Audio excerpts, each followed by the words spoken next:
At Mach 3, when an SR-71 Blackbird explodes at 78,000 feet, physics says no one walks away. The titanium airframe that would stand supersonic flight becomes shrapnel.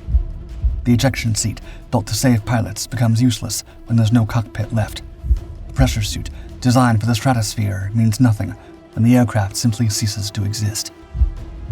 On January 25, 1966, over New Mexico, Bill Weaver's Blackbird disintegrated in seconds.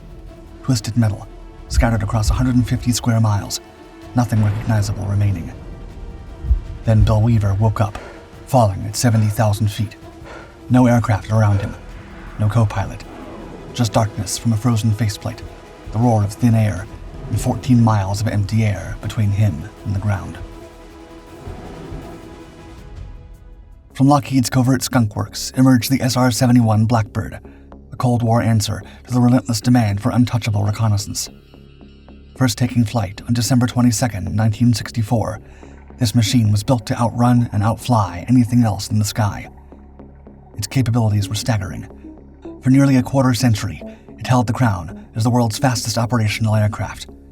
At 80,000 feet, it could survey 100,000 square miles in a single hour, setting speed and altitude records that cemented its legendary status. The Blackbird's skin was a marvel, loose on the ground, but tightening with thermal expansion as it blazed through the atmosphere. It carried a low radar profile, an early nod to stealth, fueled by specialized JP-7 to tame its fiery engines and keep it flying fast and unseen. But commanding the Blackbird was no joyride. SR-71 pilot Brian Schull captured the essence of flying this beast. Quote, "There were a lot of things we couldn't do in an SR-71, but we were the fastest guys on the block and loved reminding our fellow aviators of this fact. People often asked us if, because of this fact, it was fun to fly the jet. Fun would not be the first word I would use to describe flying this plane. Intense, maybe, even cerebral." This intensity often manifested in brazen displays of the Blackbird's unmatched speed. On one memorable occasion, cruising 13 miles above Southern California, Schull and his reconnaissance systems officer, Walt, listened to air traffic communications. A Cessna reported 90 knots ground speed, a Twin Beech 120. Then an F-18, with a touch of smugness, transmitted 620 knots. Without a word between them, Walt clicked the radio and asked for a ground speed readout. The controller, surely shocked, took a moment to confirm what he saw, then came back with, quote, "I show 1,942 knots." Then nothing but radio silence. The pursuit of absolute flight limits defined the SR-71 program, especially during early testing. It was an environment of calculated risk. On January 25, 1966, Bill Weaver, a Lockheed test pilot, and Jim Zwayer, a flight test reconnaissance and navigation systems specialist, boarded SR-71 Blackbird number 952. Their mission was part of ongoing efforts to refine the Blackbird's systems, specifically reducing aerodynamic drag and enhancing performance at extreme Mach numbers. A key test involved flying with the aircraft's center of gravity deliberately positioned further aft than normal. This aft-CG configuration was intended to reduce drag, but it critically lessened the Blackbird's longitudinal stability. This deliberate instability was a calculated gamble, pushing the aircraft into a less forgiving flight regime. Their flight began smoothly at 11:20 a.m., taking off from Edwards Air Force Base.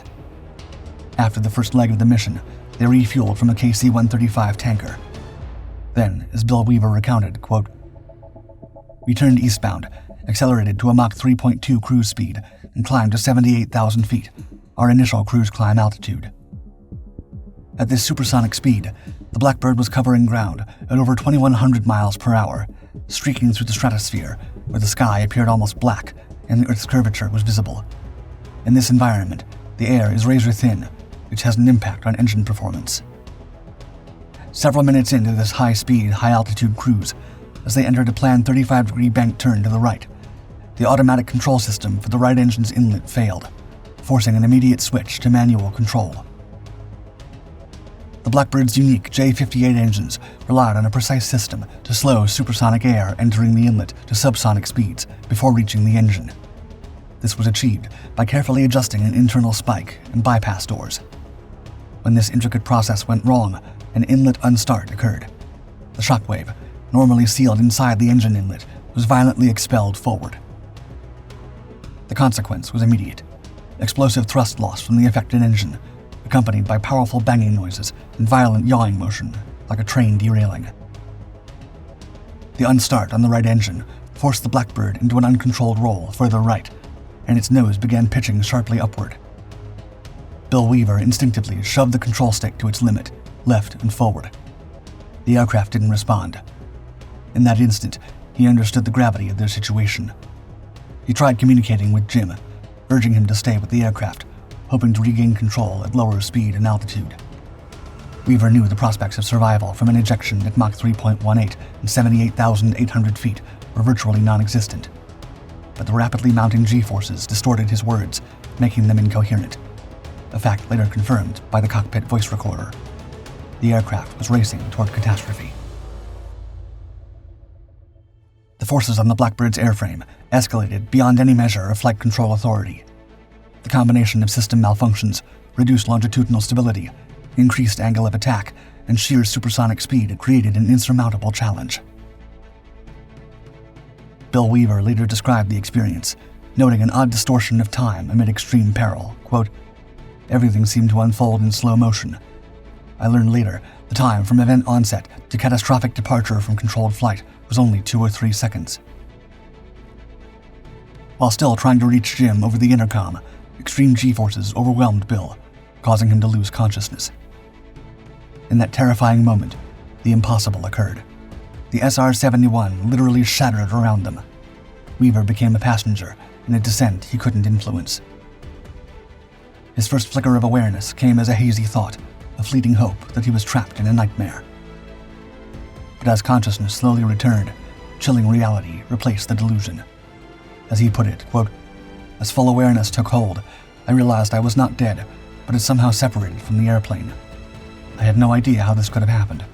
I hadn't initiated an ejection." He was undeniably falling, the roaring rush of air a constant companion, accompanied by the sound of straps flapping rhythmically in the fierce wind. Yet he could see nothing. His pressure suit's faceplate, designed to protect him from extreme cold and pressure, completely frozen over. He was staring at a solid sheet of ice, isolated and plummeting from an altitude few had ever experienced, without the confines of a fuselage. The mystery of how he was thrown clear without taking any action marked the terrifying start of his incredible story. Bill Weaver's survival hinged entirely on the remarkable engineering of his specialized silver pressure suit. As he regained clarity during his uncontrolled plunge, he immediately recognized the suit's life-sustaining function. It was fully inflated, a clear sign that the emergency oxygen cylinder in the seat kit attached to his parachute harness was actively working. This crucial oxygen supply not only provided breathable air in the thin, high-altitude atmosphere, but also continuously pressurized the suit. This pressurization was absolutely vital. Without it, the low ambient pressure of such extreme heights would cause his body fluids to boil. Beyond respiration, the suit offered unexpected physical protection. Weaver later noted the profound impact of this feature. Quote, "I didn't appreciate it at the time, but the suit's pressurization had also provided physical protection from intense buffeting and G-forces. That inflated suit had become my own escape capsule." His suit had shielded him from the unimaginable forces that had torn the Blackbird into scattered wreckage. As he continued falling, his thoughts turned to the next critical phases of survival, maintaining stability and deploying his parachute. At such high altitudes, air density is so low that it provides insufficient resistance to prevent wild tumbling. Such uncontrolled rotation can quickly generate centrifugal forces severe enough to cause serious physical harm. The SR-71's parachute system was designed to counter this with the automatic deployment of a small-diameter stabilizing chute. Since he hadn't initiated an ejection, he wondered if these critical automatic functions would activate at all.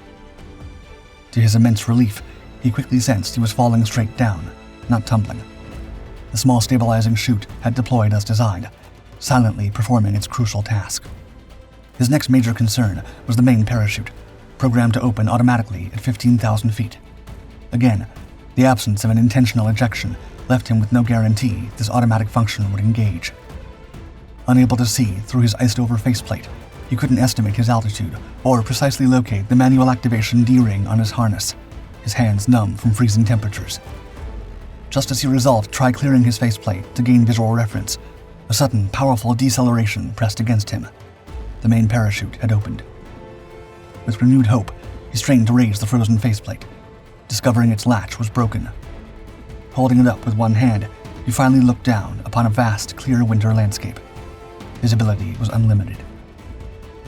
A wave of profound relief washed over him as he spotted Jim Swayer's parachute, a small dot descending approximately a quarter-mile away. Seeing Jim shoot was an incredible boost to his spirits. He hadn't believed either of them could possibly survive the aircraft's violent disintegration. Below, he could also make out fragments of burning wreckage scattered on the ground, a few miles from where he anticipated landing. As Bill Weaver continued his descent, the desolate high plateau of the New Mexico, Colorado, Oklahoma, Texas border region unfolded beneath him.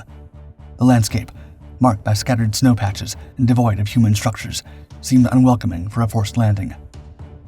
Given the SR-71's vast turning radius of approximately 100 miles at their speed and altitude, he remained uncertain of his exact location. With the afternoon advancing, he prepared for a night spent isolated in the frigid wilderness. Around 300 feet above ground, he executed standard procedure, yanking the release handle on his seat kit, ensuring this heavy pack remained tethered by a long lanyard. This ensured he wouldn't land directly on it, which could cause injury. He quickly tried recalling his survival training, cataloging items he knew were in the kit.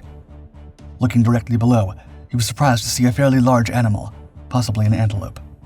The animal, equally startled, bolted away in a cloud of dust.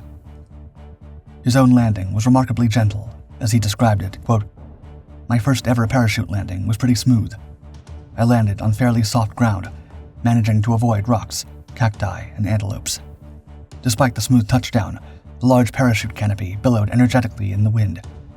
He struggled to collapse it with one hand, his other still holding up the frozen faceplate. It was then, amid his efforts, that an unexpected voice broke the silence, asking, quote, "Can I help you?" Weaver, momentarily disoriented, wondered if he was hallucinating. He looked up to see a man approaching, wearing a cowboy hat, with a helicopter idling nearby. This was Albert Mitchell Jr., owner of a sprawling cattle ranch in northeastern New Mexico, whose property lay just 1.5 miles from where Weaver had landed, complete with a hangar for his two-place Hughes helicopter. Stunned, Weaver managed to explain his predicament, admitting to some trouble with his chute. Mitchell, calm and efficient, walked over, effortlessly collapsed the canopy, and secured it with several rocks. He then revealed he had observed both parachutes descending and had already called the Air Force, the Highway Patrol, and the nearest hospital. As Weaver extricated himself from the parachute harness, he made a chilling discovery about the moment he was separated from the disintegrating aircraft. The sound of flapping straps during his fall became clear. Weaver remembered, quote, "My seatbelt and shoulder harness were still draped around me, attached and latched. The ejection seat had never left the airplane. I'd been ripped out of it by the extreme forces, seatbelt and shoulder harness still fastened." Adding to the sheer improbability of his survival, he noticed a critical detail about his pressure suit's oxygen supply. One of the two lines providing oxygen to his suit had come loose, and the other was barely holding on. Had that second line detached at high altitude, the deflated pressure suit would have offered no protection. The fact that the suit had endured forces capable of tearing an aircraft apart and shredding heavy nylon seatbelts, yet left him with only minor bruising and whiplash, was testament to its protective design. He truly appreciated the invaluable escape capsule his inflated suit had become. After ensuring Bill Weaver was stable and his parachute secured, Albert Mitchell informed him he would check on Jim Swayer. He boarded his helicopter and flew the short distance to Jim's landing site. The wait, though brief, must have been agonizing for Bill. In approximately 10 minutes, Mitchell returned, his demeanor grim. He reported that Jim Swayer had tragically perished from his injuries, having suffered a broken neck during the aircraft's violent disintegration. Mitchell assured Bill that his ranch foreman would attend to Jim's remains until authorities could reach the remote location. Understanding nothing more could be done for his colleague, Bill agreed to be flown to Tucumcari Hospital, about 60 miles south. The helicopter journey became another vivid, unforgettable memory for Bill. Despite his vast experience with high-performance aircraft, His knowledge of rotorcraft was limited. Quote, I didn't know much about rotorcraft, but I knew a lot about red lines, and Mitchell kept the airspeed at or above red line all the way. The little helicopter vibrated and shook a lot more than I thought it should have. Bill attempted to reassure the cowboy pilot that he was feeling well, suggesting there was no need for such haste. But Mitchell, having already alerted the hospital of their impending arrival, insisted on reaching their destination swiftly. A peculiar, almost morbid thought crossed Bill's mind during the vibrating, high-speed flight. Quote, I couldn't help but think how ironic it would be to have survived one disaster, only to be done in by the helicopter that had come to my rescue. Fortunately, they reached the hospital safely and quickly. Once there, Bill contacted Lockheed's flight test office at Edwards Air Force Base. The test team had initially been informed of the devastating news that the aircraft was lost.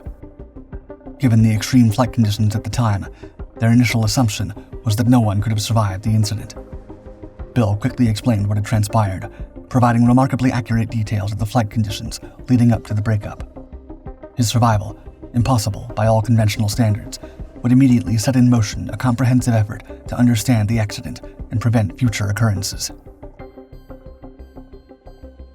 The very next day, the precise flight profile he had flown was meticulously recreated on the SR-71 flight simulator at Beale Air Force Base in California. The outcome was stark. The simulator's response was identical to the catastrophic event of the previous day, graphically confirming the sequence of events that had torn the real aircraft apart. This immediate validation underscored the urgency of the situation and the critical need for rapid intervention. A thorough investigation kicked off immediately. The findings laid bare the immense forces involved in the aircraft's breakup. Investigators determined that the Blackbird's nose section had separated aft of the rear cockpit, crashing approximately 10 miles from the main wreckage. Debris was scattered across an area spanning roughly 15 miles long and 10 miles wide. The analysis confirmed that extremely high air loads and G-forces had violently ripped both Bill Weaver and Jim Zwayer from the aircraft. Bill saw his escape from the disintegration as nothing but sheer luck, an outcome he met with quiet, lasting gratitude. The painful lessons extracted from the 952 incident, though tragically costing Jim Zwayer his life, acted as a powerful catalyst for substantial advancements within the SR-71 program. Immediate steps were taken to prevent any recurrence of such catastrophic failure. The flight testing protocols that contributed to the accident were revised. Specifically, the practice of pushing the aircraft's stability limits was discontinued. Testing with the center of gravity positioned after normal operational limits was halted. Furthermore, efforts to reduce aerodynamic drag were pursued through external aerodynamic means, rather than by altering internal weight distribution in ways that compromised stability. Perhaps the most significant improvement came in the notoriously complex engine inlet control system. After an overhaul and a newly designed digital automatic flight and inlet control system, the problem of inlet unstarts, which had initiated the fatal chain of events, became exceedingly rare. This technological leap brought new precision and reliability to the Blackbird's engine management at supersonic speeds. Bill Weaver embodied the test pilot's grit. His commitment to the Blackbird program was unwavering, almost beyond belief. He proudly recalled, quote, 2 weeks after the accident, I was back in an SR-71, flying the first sortie on a brand new bird at Lockheed's Palmdale, California assembly and test facility. His swift return to flight, despite the trauma, reflected the Cold War demands of the SR-71 program and the unshakable resolve of those who flew it. The development of America's fastest spy plane could not and would not be halted. On the first flight after the accident, Bill Weaver sat up front, while flight test engineer George occupied the rear cockpit, an enclosed space with no forward view, just small side windows and a wall of instruments. Understandably, George was tense. As the engine thundered to life, and the Blackbird lifted cleanly from the runway, a large red light suddenly lit up on George's master warning panel, reading "Pilot ejected." His voice burst over the intercom, tight with alarm, quote, Bill, are you there?" Bill answered, calm and steady, that he was. A wave of relief came instantly over George, who said, quote, "Thank God, I thought you might have left." The warning was only a false alarm, just a misadjusted micro switch, but for a few seconds it brought a jarring reminder of how thin the line could be in Blackbird operations, and how deeply that earlier incident still echoed. Bill Weaver's career was extraordinary. he flight tested every Mach 2 F-104 and Mach 3 Plus Blackbird variant, the A-12, the YF-12, and SR-71. Later, he led Lockheed's L-1011 program, rising to chief pilot and division manager of commercial flying operations. Even in retirement, he flew a modified L-1011, launching Pegasus satellites for orbital sciences. Despite the harrowing incident of January 25, 1966, the SR-71 Blackbird cemented its place as America's premier Mach 3 Plus spy plane. Outflying every threat it faced, no Blackbird was ever lost to enemy action. Of the 32 built, 12 were lost to accidents, mostly in the program's early years, but advanced ejection systems often saved the crew. Official retirement came in 1989 due to budget cuts, though a brief resurgence followed between 1993 and 1998. NASA kept two flying until 1999 for high-speed research. To this day, the Blackbird remains the fastest air-breathing manned aircraft ever flown, a legend in black titanium.